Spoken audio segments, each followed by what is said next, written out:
નમસ્કાર મિત્રો। એવું કહેવામાં આવે છે કે રાજા પરીક્ષિતના મૃત્યુ પછી કલયુગની શરૂઆત થઈ હતી। કલયુગને શરૂ થયાને હજી માત્ર 5000 વર્ષ જ થયા છે, પણ આટલામાં જ માણસ પોતાનો સ્વભાવ બદલવા લાગી ગયો છે। તો કલ્પના કરો, જ્યારે કલયુગ તેની ચરમસીમાએ પહોંચશે ત્યારે માનવનું વર્તન કેટલું ભયંકર બની જશે। માટે જ પુરાણોમાં એવું સ્પષ્ટપણે કહેવામાં આવ્યું છે કે જ્યારે માનવીના અંદર કેટલાક ચોક્કસ લક્ષણો દેખાવા લાગે ત્યારે સમજી લેવું કે કલયુગનો અંત હવે નજીક આવી ગયો છે। આજના વિડીયોમાં આપણે જાણીશું એક 6 મુખ્ય લક્ષણો વિશે, જે સ્પષ્ટ રીતે દર્શાવે છે કે કલયુગ હવે અંતની નજીક છે। તો ચાલો શરૂ કરીએ આજનું વિડીયો શરૂ કરતા પહેલા એક નમ્ર વિનંતી છે કે અમારી ચેનલને લાઇક, શેર અને સબસ્ક્રાઇબ કરવાનું ભૂલતા નહીં, જેથી તમને આવનારી તમામ અપડેટ મળતી રહે। મિત્રો, ભવિષ્ય પુરાણમાં કહેવામાં આવ્યું છે કે જ્યારે કલયુગનો અંત નજીક આવશે ત્યારે માણસની ઉંમર સરેરાશ ઘટશે। લોકો 20 વર્ષની ઉંમરે મૃત્યુ પામશે, એટલે કે માણસના ઉંમરની એવરેજ 20 વર્ષની થઈ જશે। કારણ કે કળયુગનો સમય એટલો ભયંકર હશે કે માણસનો ખોરાક પૌષ્ટિક નહીં હોય, સાથે સાથે તેનો પ્રત્યેક ખોરાક કેમિકલથી ભરેલો હશે। માણસ જીવનમાં કસરત, યોગ, વ્યાયામને મહત્વ નહીં આપે, ફક્ત દવાઓ ઉપર જ જીવશે, માટે તેની ઉંમર ઘટશે।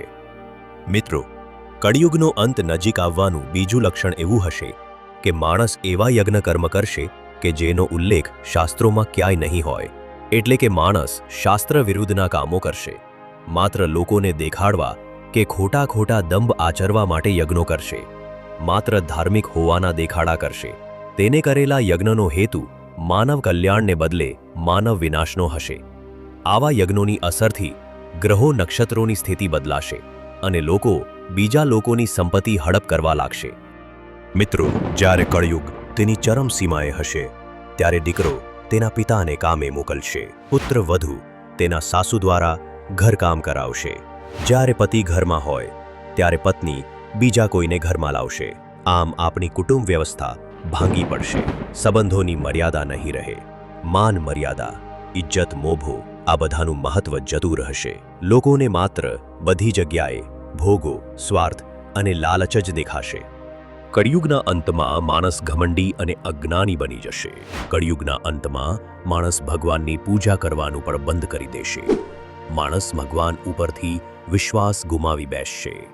ક્રોધ અને લોભ માણસના જીવનમાં રાજ કરતા હશે। માણસ બીજાને છેતરવામાં જરા પણ સંકોચ નહીં અનુભવે। મિત્રો, કહેવાય છે કે કળયુગના અંતમાં ધર્મનું ક્યાંય નામો નિશાન નહીં રહે, અને ધર્મ હશે તો એ પણ માત્ર દેખાડા પૂરતો હશે, અથવા ભાગ્યે જ કોઈક ધાર્મિક જોવા મળશે। અધર્મ વધવાના કારણે નદીઓ પણ સુકાઈ જશે। નદીઓ સુકાવાના કારણે અન્નનું ઉત્પાદન થઈ શકશે નહીં, જેથી લોકો માંસાહારી બની જશે। ગાયો પણ દૂધ આપવાનું બંધ કરી દેશે। પૃથ્વીના ચહેરા પરથી ગાયો અદૃશ્ય થઈ જશે। પછી માણસ ઘેટાઓ અને બકરીઓનું દૂધ પીવાનું શરૂ કરી દેશે, અને ત્યારબાદ તે જ ઘેટાઓ અને બકરાઓને મારીને તેનું માંસ પણ ખાશે। કળિયુગના અંતમાં માણસ મલેચ્છ બનશે। સ્ત્રીઓ તેમના પતિના ધર્મને અનુસરવાનું બંધ કરશે। લગ્ન એ હવે પવિત્ર બંધન રહેશે નહીં। લોકો કોઈ પણ કુળ કે કુળની બહાર લગ્ન કરવા લાગશે। તો મિત્રો, આ હતી કળિયુગના અંતની વાતો કે જે માણસને માણસ મટીને પશુ બનવાની દિશા તરફ લઈ જશે। માટે આપણે કળિયુગમાં પણ ભગવાન ઉપરનો વિશ્વાસ ગુમાવીએ નહીં, ભગવાનને હંમેશા સ્મરણ કરતા રહીએ, એ જ પ્રાર્થના। છેલ્લે જતા એટલું જ કહી કે વિડીયો સારો લાગ્યો હોય તો કોમેન્ટ કરવાનું ભૂલતા નહીં, અને હા, જતા ચેનલને લાઇક, શેર અને સબસ્ક્રાઇબ કરવાનું ભૂલતા નહીં।